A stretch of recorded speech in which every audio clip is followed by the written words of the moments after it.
Hello बच्चों, I hope आप लोग सही होंगे, ठीक होंगे, एग्ज़ाम की तैयारी अच्छे से कर रहे होंगे घर बैठे ही। तो शुरू करते हैं हम ये वीडियो। आप लोग इसे ध्यान से समझें और इसे नोट भी करें और समझते हुए इसे बनाएं। Let's start. आप लोग ध्यान से समझिए इसको, और अगर आपको पसंद आता है, आपको कुछ जानकारियाँ मिलती हैं, तो आप हमारे चैनल को सब्सक्राइब करें, वीडियो को लाइक करें। स्टार्ट करते हैं क्वेश्चन नंबर 30। समुद्र तल से 75 मीटर ऊंची लाइट हाउस। लाइट हाउस जो होता है समुद्र में स्थित एक मीनार टाइप में एक ऊंचा होता है, और उसमें उसके थ्रू जो है कि वह दो समुद्री जहाज के देखने पर अवनमन कोण, जाहिर सी बात है कि जब ऊपर से देखा जा रहा है तो नीचे की तरफ जो एंगल बनेगा वह अवनमन कोण बनेगा। तो जो अवनमन कोण बनता है वह 30 डिग्री और 45 डिग्री बनता है। और ये भी कंडीशन दिया है क्वेश्चन में कि यदि लाइट हाउस के एक ही ओर एक जहाज दूसरे जहाज के ठीक पीछे हो, मतलब कि अगर लाइट हाउस है समुद्र के बीचों बीच, मान लेते हैं कि अगर कहीं लाइट हाउस है, यहां समुद्र है, लेकिन कंडीशन जो दिया है कि समुद्र के लाइट हाउस जो है उसके एक ही तरफ ना दो जहाज जो है कि वह है, और दोनों का अवनमन कोण बनता है 30 डिग्री और 45 डिग्री। अब समझना ये है कि एंगल 30 कहां बनेगा और 45 कहां बनेगा। सबसे तो पहले मान लेते हैं कि दो जहाज यहां है और एक तो यहां जहाज है। अब जो दोनों जहाज है तो लाइट हाउस से अवनमन कोण जो बनता है, अवनमन कोण जो बनता है कभी भी ऊपर से नीचे की तरफ बनता है। और यहां पर ध्यान देना है कि अवनमन कोण में डायरेक्ट नीचे एंगल नहीं लिखते हैं, उसको ऊपर डिनोट करना बहुत जरूरी होता है।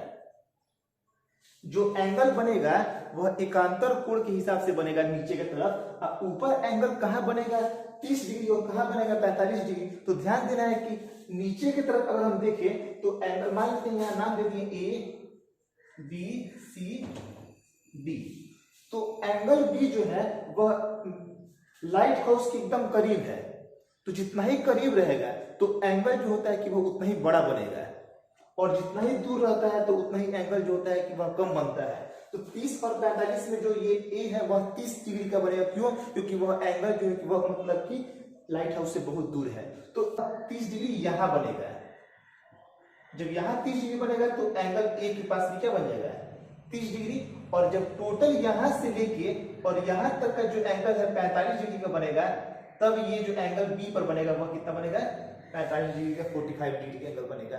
अवनमन कोण का एंगल सबसे पहले ऊपर की तरफ बनता है, और जब ऊपर से कोई व्यक्ति लाइट हाउस से जब ऊपरी के छोर से जब दो जहाजों को देखता है तो 30 डिग्री का और 45 डिग्री का एंगल बनता है।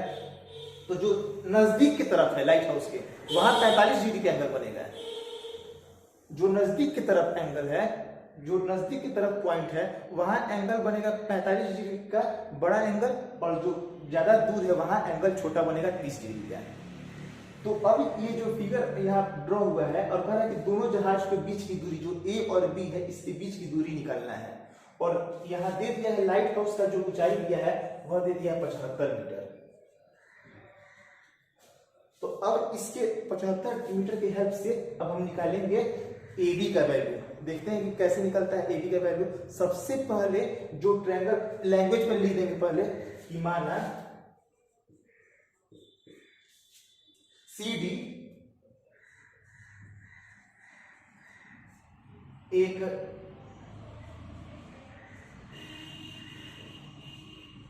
लाइट हाउस है जिसकी ऊंचाई मान लेते हैं 75 मीटर है, और ए और बी क्या है दो जहाज है, ए तथा बी दो जहाज है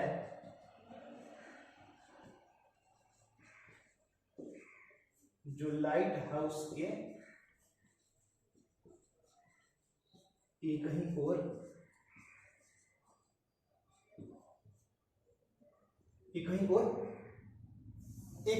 स्थिर है,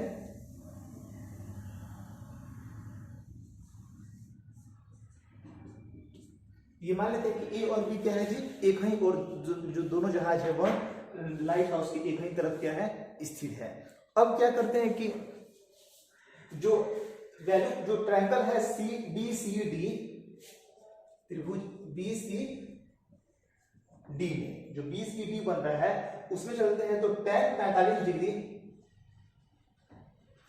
बराबर, हमको अभी तक जो अधिकांशतः फिगर में आप देखते हैं कि कहीं कर्ण का कहीं जरूरत नहीं पड़ रहा है और ना कर्ण का वैल्यू दिया ही रहता है। तो कर्ण का वैल्यू जब नहीं दिया रहता है तो देखिए कॉस में आता है b बाई एच, साइन में आता है p बाई एच, तो हमको h का कहीं जरूरत ही नहीं है। tan में h नहीं आता है, p और b आता है, और हमको अधिकांशतः मतलब जो रहता है कि वह p और b से ही रहता है, इसलिए ज्यादातर हम tan में ही चलते हैं। तो tan 45 डिग्री, tan 45 डिग्री जो होगा वह CD और बटा BC, और tan 45 का मान 1 और CD के जगह पर लिखेंगे 75 और BC की जगह 20, यानी कि BC इक्वल टू हो गया 75। तो अब ये निकला वैल्यू किसका, BC का वैल्यू निकल गया 75 मीटर। अब अगर चले हम ये बड़ा वाला जो ट्रायंगल है त्रिभुज ACD में, ACD में चले तो tan 30 degree equal to P यानी कि CD और B मतलब कि AC। अब यह जो है AC की जगह पर ध्यान देना कि tan 30 का तो वैल्यू हो जाएगा 1/√3 और CD का वैल्यू जो है वह 75 मीटर, बट AC का जो वैल्यू है AC वह हो जाएगा, AC के लिख सकते हैं हम AB प्लस BC। तो अब AB प्लस BC ध्यान देना है कि ये तो मल्टीप्लाई करेंगे तो यहां हो जाएगा 75√3, और सबसे पहले फिर एक स्टेप और बढ़ाते हैं,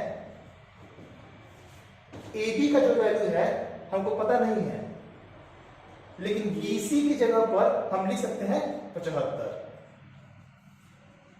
अब क्रॉस मल्टीप्लाई करें तो AB प्लस 75 इक्वल टू 75√3, इसको मल्टीप्लाई कर दिए 1 से और √3 को मल्टीप्लाई कर दिए 75√3। अब 75 को भेज दे दूसरी तरफ तो AB इक्वल टू हो गया 75√3 माइनस 75, कॉमन निकाल सकते हैं 75√3 माइनस 1, तो ये निकला वैल्यू AB का। अब क्वेश्चन कर कि दो जहाजों की बीच की दूरी ज्ञात करें, और दोनों जहाज कौन कौन सा है, A और B, और AB का वैल्यू कितना आ गया 75 मल्टीप्लाई √3 माइनस 1, इसलिए दोनों जहाजों की बीच की दूरी 75 √3 माइनस 1, इसलिए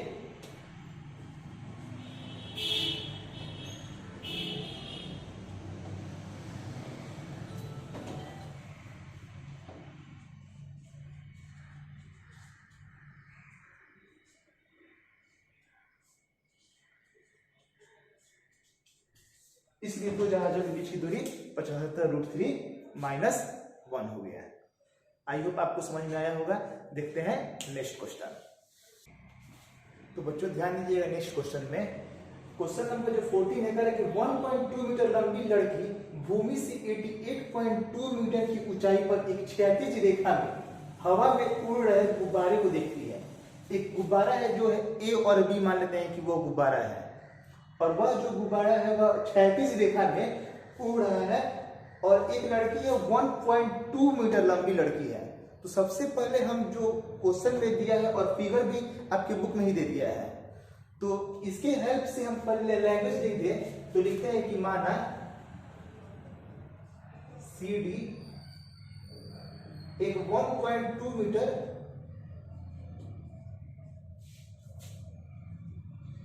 लंबी लड़की है। 1.2 मीटर मान लेते हैं कि एक लंबी लड़की है जो CD नाम से डिनोट किए हैं, और A और B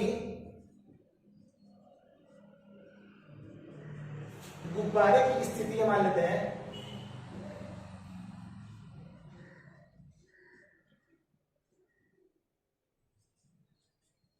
A और B मान लेते हैं कि गुब्बारे की स्थिति है। ध्यान देना है किसी भी क्षण लड़की की आंख से गुब्बारे का उन्नयन कोण 60 डिग्री है। एक क्षण में है जो गुब्बारा देखती है लड़की सी से देखती है एक तरफ, तो पहले बनता है 60 डिग्री, फिर कुछ समय के बाद जब कुछ समय के बाद जब गुब्बारा आगे की तरफ बढ़ जाता है तब जो एंगल है वह घटकर 30 डिग्री हो जाता है। तो कह रहा है कि इस अंतराल के दौरान गुब्बारे द्वारा तय की गई दूरी जो ये जी पर स्थित था, मतलब ए पर, जो ए पर स्थित था गुब्बारा, अब वह चला गया है बी पर, तो उतना समय जो ए से लेकर बी तक जाने में जितना दूरी तय किया गया है उसी को सिर्फ निकालना है, सिर्फ दूरी ही निकालना है। यानी कि कहे तो एजी का दूरी, या फिर हम कह सकते हैं कि जो जी से एफ तक का जो दूरी है वह निकालना है, क्योंकि जी एफ इक्वल टू होगा ए बी के। तो सबसे पहले देखते हैं कि छोटा ट्रायंगल, पहले मान लेते हैं वैल्यू यहां पर कि जब CD का वैल्यू 1.2 मीटर है तो EF जो होगा, EF भी कितना हो जाएगा 1.2 मीटर। CD का जितना वैल्यू है उतना ही EF का भी वैल्यू हो जाएगा, दोनों इक्वल है। और ये भी ध्यान देना है कि यहाँ जो वैल्यू है CD का और EF का वैल्यू 1.2, तो टोटल जो है यहाँ पर लंबी भूमि से 88.2 मीटर की ऊंचाई पर E से B तक का जो दूरी है ना वह 88.2 मीटर है। 88.2 जो दिया है वो पूरा भूमि के तल से और B तक का ऊंचाई दिया है 88.2।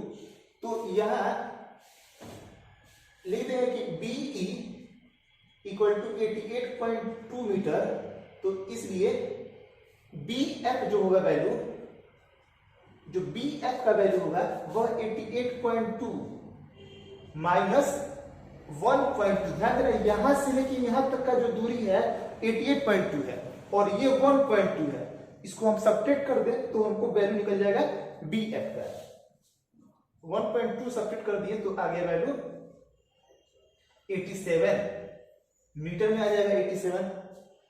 अब BF का जब वैल्यू निकल गया, अब BFC में चलते हैं, जो ट्रायंगल बन रहा है BCF उसमें चलते हैं और फिर एक बार चलेंगे ACG में।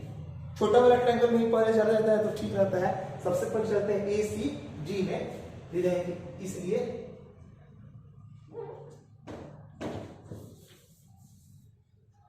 तो चलते हैं अब सबसे पहले ट्रायंगल ACG में। इसलिए ट्रायंगल ACG में tan 60 degree equal to P by B यानी AG बटा CG, और tan 60 का वैल्यू √3। AG का वैल्यू जो है, AG का वैल्यू तो मालूम है नहीं, और जो CG है वह भी वैल्यू नहीं पता है अभी, क्योंकि हमको सिर्फ वैल्यू अभी पता है BF का, EF का, और यहां पर जो दो वैल्यू दिया है तो CG का वैल्यू अभी पता है नहीं। तो अभी यहां पर मल्टी, तो यहां आया √3 इक्वल टू AG बटा CG। अब क्या करते हैं कि √3 और AG की जगह पर ध्यान देना है कि AG की जगह पर हम BF भी लिख सकते हैं, क्योंकि दोनों जो है कि वह इक्वल है। तो यहां लिख दिए हम BF बटा CG। और क्यों हम लिख दिए AG की जगह पर, नाम चेंज कर दिए उसका, क्योंकि हमको BF का वैल्यू जो है कि वह पता है 87, तो लिख दिया है 87 बाई, और CG का तो वैल्यू हमको पता है नहीं, और ये जब वैल्यू जाएगा CG तो हो गया 87 बाई √3। तो CG का वैल्यू निकल गया 87 बाई √3। अब क्या करते हैं कि जो त्रिभुज है बड़ा वाला BCF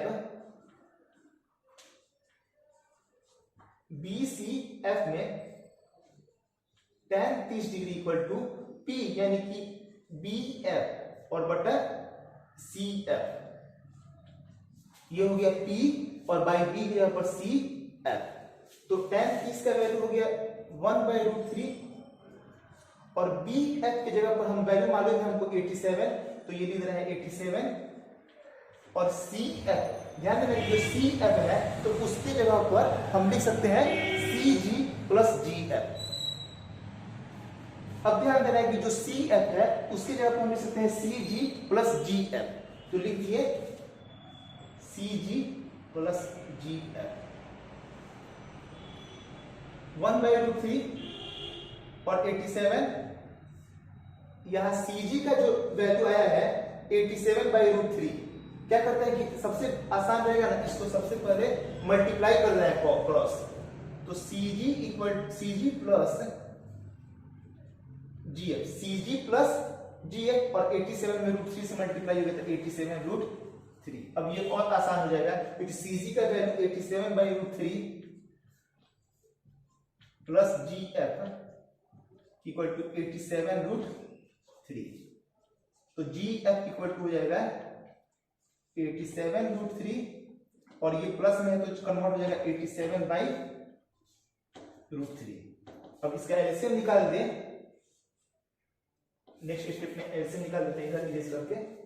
GF को और सिंपल फॉर्म में थोड़ा ले देते हैं क्योंकि हमको निकालना है, यहाँ पर कह रहा है कि गुब्बारे द्वारा तय की गई दूरी, जो गुब्बारा A पर स्थिर था वह चला जाता है कुछ देर के बाद B पर, तो जितना दूरी तय किया है AB वही दूरी का निकालना है, यानी कि AB को हम GF भी कह सकते हैं, हमको सिर्फ वैल्यू मतलब है GF से, तो इसलिए GF पर ही ध्यान देंगे ज्यादा और उसका वैल्यू निकालेंगे।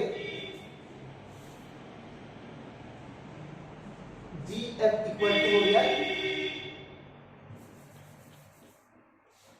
अब यहां जो A से B तक जो दूरी गया है गुब्बारा का, वही AB जो दूरी है वही हमको निकालना है, यानी कि AB का है या फिर जो नीचे की तरफ देखते हैं G से F तक का दूरी दोनों इक्वल है, तो वैल्यू हम GF का भी निकाल दे तो सेम ही आएगा। तो GF बराबर, यहां पर GF का जो वैल्यू है एलसीएम निकाल दें, इसके नीचे कुछ नहीं तो 1 मान लेंगे, एलसीएम निकालेंगे तो √3 और यहाँ आ जाएगा। अब डिवाइड करते हैं 1 से √3 में तो √3 आएगा और फिर ऊपर मल्टीप्लाई कर देंगे तो √3 से √3 मल्टीप्लाई हो तो 3 और 3 मल्टीप्लाई 87, 261 माइनस 87।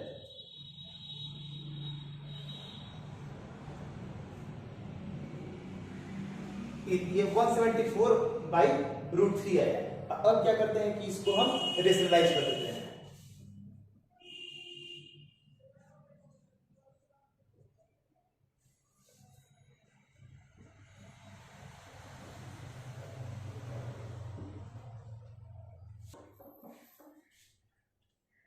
तो आया 174√3/3, इसको हम यहाँ पर और इसको डिवाइड कर सकते हैं तो आएगा वैल्यू 3 5 15 और 3 24√3 metre.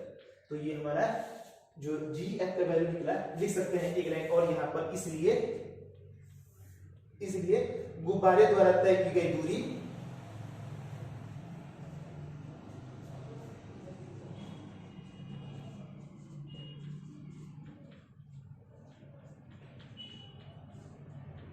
(58√3 metre answer. I hope आपको समझ में आया होगा।